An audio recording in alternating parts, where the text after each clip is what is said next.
Bueno, pues en primer lugar agradecer a Tegrus la invitación a este evento y a todos los que estáis aquí presentes aguantando hasta el final vuestra asistencia. A lo largo del día de ayer y también durante el día de hoy, algunos de los ponentes han mencionado alguna norma de calidad, alguna norma europea o alguna norma ISO, y precisamente de lo que voy a hablaros ahora es de las normas UNE en el campo de la gestión de residuos. El objetivo de la charla es, para los que conocéis estas normas, que profundicéis un poco más en qué tipo de normas son y explicar con más profundidad dos de ellas. Para los que no lo conocen, después de esta charla pues entenderán un poco más el funcionamiento de AENOR y de la elaboración de estas normas. Para ello vamos a ver, en primer lugar, cómo son y dónde se desarrollan estas normas, y después vamos a centrarnos en el Comité de Normalización 134 de AENOR, que es donde se desarrollan este tipo de normas de gestión de residuos. Las dos normas que vamos a ver con más interés son la 16403 de elementos visuales en gestión de residuos y la norma sobre cabinas sanitarias móviles, que es una norma de servicio sobre estas cabinas. Bueno, AENOR, todo el mundo lo conocéis como una entidad encargada de realizar auditorías, pero realmente también se hacen en ella las normas. AENOR es la Asociación Española de Normalización y Certificación, y como asociación de normalización es reconocida en el Real Decreto 2200 por el Ministerio de Industria. Además es miembro español de los organismos de normalización a nivel nacional y a nivel internacional, como pueden ser ISO y CEN, como pueden ser CENELEC e IEC en el ámbito electrotécnico, así como de organismos de normalización americanos.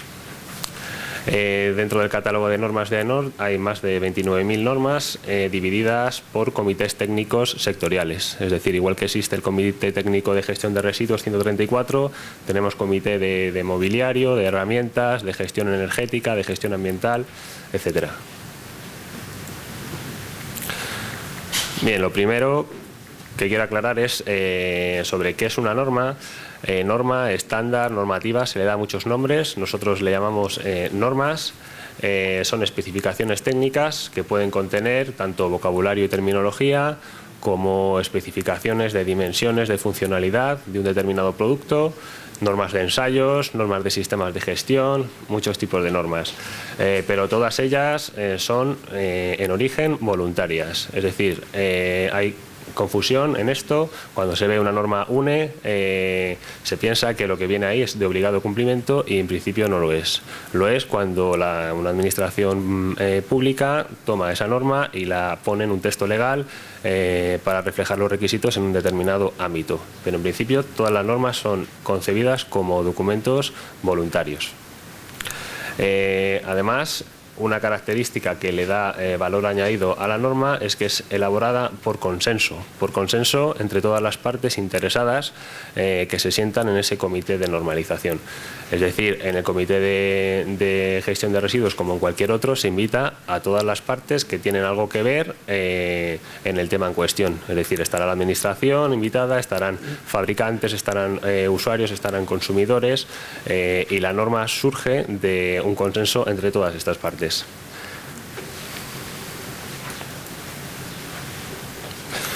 Bien, como decimos, la actividad en AENOR, en la parte de normalización, está dividida en comités técnicos de normalización, que tienen dos funciones principales. La primera, ante una determinada necesidad que se detecta a nivel nacional, pueden crear normas, lo que llamamos netamente nacionales, normas UNE a secas, vienen con el código UNE. Son normas que no son adopción de ninguna norma internacional, de ninguna norma europea, sino que son normas desarrolladas exclusivamente a nivel nacional.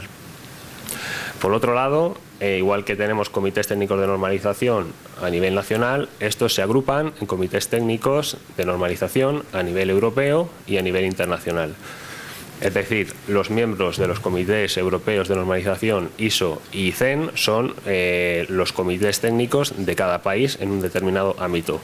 Como resultado de esta actividad se producen normas ISO, normas europeas, que pueden ser o deben ser, dependiendo de los casos, adoptadas a nivel nacional. Entonces, en estos comités se recibe la documentación y se hace el seguimiento de todo este tipo de normas que al final da lugar a normas UNE-EN o UNE-ISO. Concretamente, el Comité Técnico que se encarga de la elaboración y adopción de normas en el ámbito de la gestión de residuos es el Comité 134, cuya secretaría ostenta ATECRUS. El Comité 134, Gestión de Residuos Sólidos y Asimilables Urbanos, Industriales y Especiales. Este comité hace seguimiento a su vez de otros dos comités a nivel europeo, como son el Comité 183 de Gestión de Residuos y el Comité 397 de Prensas embaladoras.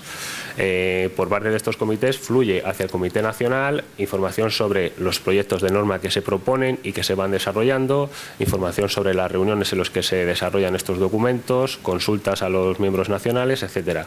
Y por parte del Comité 134 hacia estos comités europeos se plasma cuál es la opinión, comentarios y postura nacional hacia los proyectos que finalmente se transforman en normas. Como resultado de esta actividad, en este comité se adoptan las normas europeas de este ámbito, gestión de residuos y de prensas embaladoras.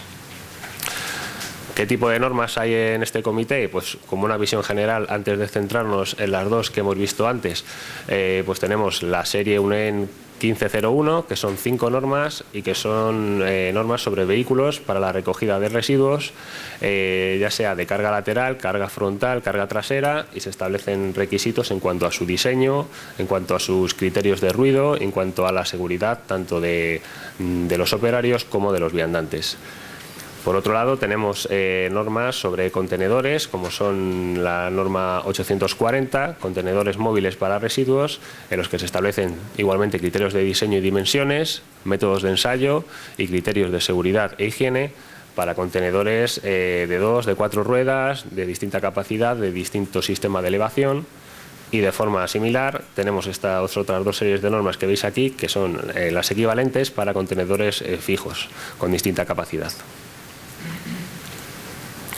Bien, pasamos a ver ahora el proyecto de norma europeo 1603, gestión de residuos, elementos visuales. Bien, esta norma actualmente se encuentra en la fase de encuesta. Es decir, es un periodo de votación de 5 meses entre todos los países miembros de CEN, en el que la norma está abierta para comentarios de todo tipo, comentarios generales y técnicos a la norma. Es decir, es la fase en la cual se influye de manera importante sobre el contenido de la misma. ¿Sobre qué trata esta norma? Sobre los elementos visuales para identificar las distintas fracciones de residuos municipales, colores, símbolos y texto. Es decir, se trata de, a nivel de toda la Unión Europea, de unificar la manera de identificar todo este tipo de residuos, independientemente del país en el que uno se encuentre. ¿Cómo lo hace? Pues la norma establece 4 tipos de elementos visuales obligatorios. Aquí lo de obligatorios es si vas a cumplir con la norma. En principio es norma voluntaria. ¿Cuáles son estos 4 tipos de elementos visuales? Pues por un lado el color del contenedor. Actualmente están comúnmente aceptados distintos colores para distintas fracciones, pero en ocasiones si viajas dentro de la Unión Europea, incluso tal vez dentro de España, en distintas partes de España, los contenedores pueden tener un color diferente. Por un lado el color, por un lado un código de respuesta rápida, un pictograma y un texto. Estos 4 elementos deben ir recogidos en lo que en la norma se llama el waste panel o el panel de residuo, que vamos a ver después qué forma tiene. Primero, para los colores de los residuos, pues tenemos 9 para los tipos de residuos, 2 de contraste y 2 específicamente para productos peligrosos y productos tóxicos. Como parte coloreada del contenedor, ¿qué es lo que debe tener color en el contenedor? Pues ya puede ser el contenedor en su totalidad o ciertas partes como la tapa, que permite reutilizar un contenedor cambiando la tapa. Y por otro lado, el panel de residuo debe también tener el mismo color, o sea, se incluye dentro de las partes coloreadas del contenedor. ¿Vale? Estos son los 2 colores de realce, blanco y negro. Los 2 colores que se aplican para residuos tóxicos y residuos peligrosos, y se recogen pues toda la serie de colores con su código RAL para las distintas fracciones.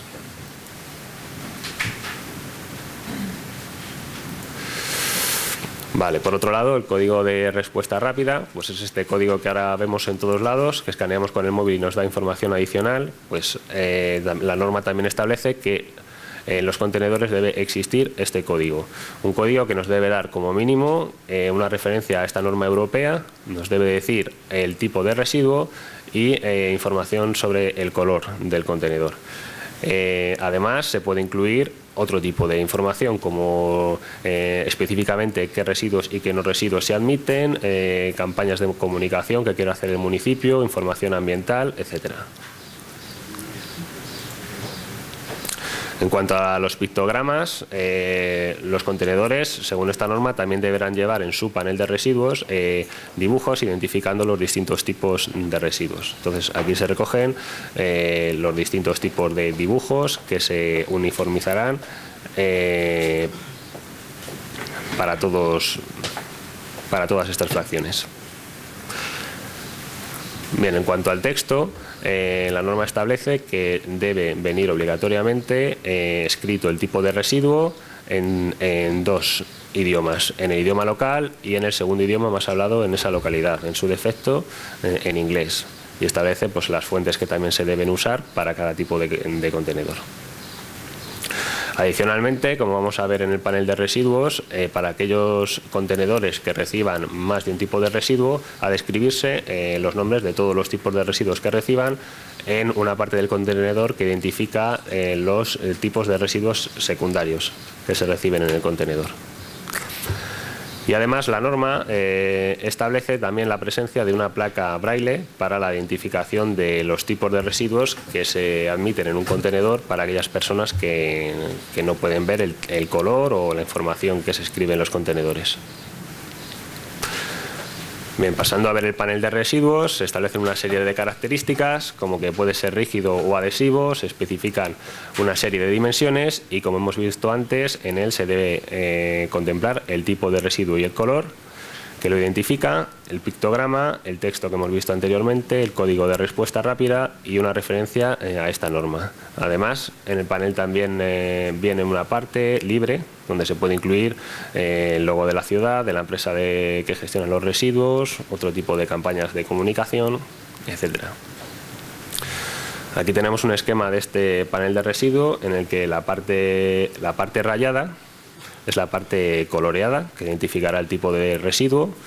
Tenemos la parte blanca central para ubicar el pictograma, los dos textos en la parte inferior.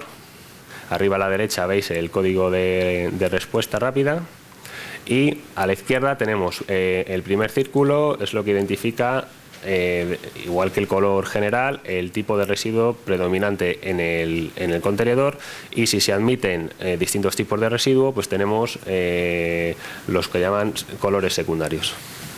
Y en la parte de abajo, debajo del color, veis esa parte de texto libre. Vale, aquí tenemos un ejemplo pues bueno, en el que se ven los elementos que hemos visto anteriormente.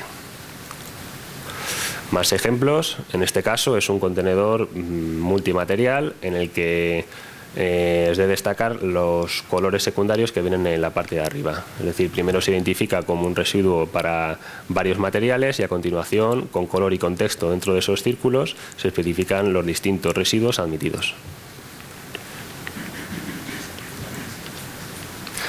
Más ejemplos, el panel de residuo puede ser vertical, horizontal.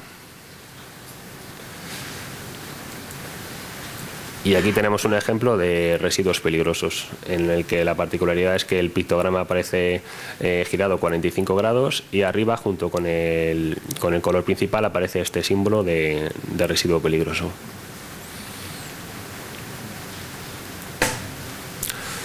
Vale, ¿qué más viene la norma?